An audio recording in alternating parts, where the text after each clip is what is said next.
World ਸਿੱਖ parliament ਵੱਲੋਂ Kosovo ਦੀ ਪ੍ਰਭੂਸ਼ਤਾ ਨੂੰ ਮਾਨਤਾ ਦੇ ਦਿੱਤੀ ਗਈ ਹੈ। ਵਰਲਡ ਸਿੱਖ ਪਾਰਲੀਮੈਂਟ ਦੇ ਮੈਂਬਰਾਂ ਵੱਲੋਂ ਪ੍ਰਧਾਨ ਮੰਤਰੀ ਐਲਬਿਨ ਕੁਰਤੀ ਨਾਲ ਮੁਲਾਕਾਤ ਕੀਤੀ ਗਈ ਸੀ। ਕੋਸੋਵੋ ਇੱਕ ਸੁਤੰਤਰ ਤੇ ਪ੍ਰਭੂਸ਼ਤਾ ਸੰਪੰਨ ਦੇਸ਼ ਹੈ। ਭੂਮੀਗਤ ਖੇਤਰ ਵਾਲੇ ਇਸ ਦੇਸ਼ ਨੇ 2008 ਵਿੱਚ ਆਪਣੀ ਆਜ਼ਾਦੀ ਦਾ ਐਲਾਨ ਕੀਤਾ ਸੀ ਤੇ ਹੁਣ ਕੋਸੋਵੋ ਨੂੰ ਅਮਰੀਕਾ ਸਮੇਤ ਵੱਖ-ਵੱਖ ਦੇਸ਼ਾਂ ਤੋਂ ਬਹੁਤ ਸਮਰਥਨ ਮਿਲ ਰਿਹਾ ਹੈ। ਹਾਲ ਹੀ ਵਿੱਚ ਕੋਸੋਵੋ ਗਣਰਾਜ ਦੇ ਪ੍ਰਧਾਨ ਮੰਤਰੀ ਐਲਬਿਨ ਕੁਰਤੀ ਨੇ ਕਨੈਕਟੀਕਟ ਵਿੱਚ ਆਪਣਾ 2 ਹਫ਼ਤਿਆਂ ਦਾ ਕੂਟਨੀਤਿਕ ਅਤੇ ਤਕਨਾਲੋਜੀ ਸੰਬੰਧੀ ਦੌਰਾ ਕੀਤਾ ਸੀ।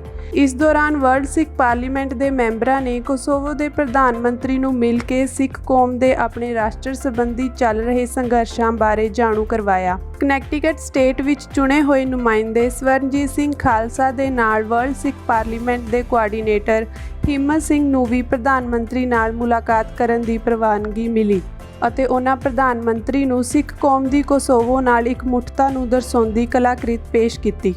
ਇਸ ਸਮੇਂ ਨਾਰਵਿਚ ਕਨੈਕਟੀਕਟ ਵਿੱਚ ਸਥਿਤ ਸਿੱਖ ਆਰਟ ਗੈਲਰੀ ਵੱਲੋਂ ਅਲਬੇਨੀਆ ਦੇ ਨਕਸ਼ੇ ਵਾਲੀ ਆਰਟਵਰਕ ਵੀ ਭੇਟ ਕੀਤੀ ਗਈ। ਸਵਰਨਜੀਤ ਸਿੰਘ ਖਾਲਸਾ ਨੇ ਚੁਣੇ ਹੋਏ ਨੁਮਾਇੰਦੇ ਵਜੋਂ ਕਨੈਕਟੀਕਟ ਸਟੇਟ ਵਿੱਚ ਸਭ ਦਾ ਸਵਾਗਤ ਕਰਦੇ ਹੋਏ ਕਿਹਾ ਕਿ ਵਰਲਡ ਸਿੱਖ ਪਾਰਲੀਮੈਂਟ ਦੇ ਨੁਮਾਇੰਦੇ ਹੋਣ ਦੇ ਨਾਤੇ ਅਸੀਂ ਸਮਝਦੇ ਹਾਂ ਕਿ ਭਾਰਤ ਤੁਹਾਡੀ ਆਜ਼ਾਦੀ ਨੂੰ ਮਾਨਤਾ ਨਹੀਂ ਦੇਵੇਗਾ ਅਤੇ ਆਜ਼ਾਦੀ ਪ੍ਰਤੀ ਵੱਖਰਾ ਦ੍ਰਿਸ਼ਟੀਕੋਣ ਰੱਖ ਸਕਦਾ ਹੈ, ਪਰ ਸਿੱਖ ਕੌਮ ਵੀ ਪ੍ਰਭੂਸ਼ਤਾ ਸੰਪੰਨ ਨੇਸ਼ਨ ਹੈ ਅਤੇ ਤੁਹਾਡੀ ਆਜ਼ਾਦੀ ਲਈ ਸੰਘਰਸ਼ਾਂ ਨੂੰ ਸਮਝਦੀ ਅਤੇ ਪ੍ਰਭੂਸ਼ਤਾ ਨੂੰ ਪਛਾਣਦੀ ਹੈ।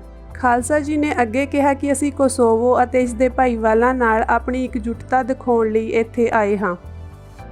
ਪ੍ਰਧਾਨ ਮੰਤਰੀ ਐਲਬਿਨ ਕੁਰਤੀ ਨੇ ਇੱਕ ਵਿਸ਼ੇਸ਼ ਪ੍ਰੋਗਰਾਮ ਕੋਸੋਵੋ ਇਨ ਪਰਸਪੈਕਟਿਵ ਵਿੱਚ ਆਪਣੇ ਬਾਲਕਨ ਰਾਸ਼ਟਰ ਦੀ ਤਾਕਤ ਅਤੇ 2008 ਵਿੱਚ ਇਸ ਦੀ ਆਜ਼ਾਦੀ ਤੋਂ ਬਾਅਦ ਹੋਏ ਆਰਥਿਕ ਵਿਕਾਸ ਬਾਰੇ ਗੱਲ ਕੀਤੀ।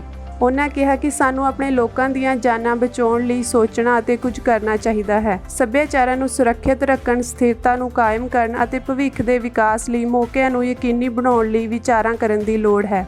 ਪ੍ਰਧਾਨ ਮੰਤਰੀ ਕੁਰਤੀ ਦੀ ਸਰਗਰਮੀ ਅਤੇ ਆਦਰਸ਼ਵਾਦ ਨੇ ਉਹਨਾਂ ਨੂੰ ਕੋਸੋਵੋ ਵਿੱਚ ਇੱਕ ਨਵੀਂ ਬਣੀ ਰਾਜਨੀਤਿਕ ਪਾਰਟੀ ਦੀ ਅਗਵਾਈ ਕਰਨ ਲਈ ਪ੍ਰੇਰਿਆ, ਜਿਸ ਨੇ ਪਿਛਲੇ ਸਾਲਾਂ ਵਿੱਚ ਦੇਸ਼ ਵਿੱਚ ਲੋਕਤੰਤਰੀ ਚੋਣਾਂ ਸ਼ੁਰੂ ਹੋਣ ਤੋਂ ਬਾਅਦ ਸਭ ਤੋਂ ਵੱਡੇ ਫਰਕ ਨਾਲ ਵੋਟਾਂ ਵਿੱਚ ਜਿੱਤ ਪ੍ਰਾਪਤ ਕੀਤੀ।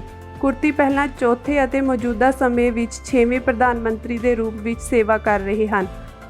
ਕੋਸੋਵੋ ਨੇ ਇੱਕ ਦਹਾਕੇ ਤੋਂ ਵੱਧ ਸਮੇਂ ਤੋਂ ਲਗਾਤਾਰ ਸਾਲ ਦਰ ਸਾਲ ਆਰਥਿਕ ਵਿਕਾਸ ਕੀਤਾ ਹੈ ਅਤੇ ਅੰਤਰਰਾਸ਼ਟਰੀ ਭਾਈਚਾਰੇ ਵਿੱਚ ਇੱਕ ਸਰਗਰਮ ਭਾਗੀਦਾਰ ਦੇਸ਼ ਹੈ, ਜੋ ਕਿ ਬਾਲਕਨ ਖੇਤਰ ਦੀ ਸਥਿਰਤਾ ਲਈ ਇੱਕ ਮਾਡਲ ਵਜੋਂ ਵੇਖਿਆ ਜਾਂਦਾ ਹੈ।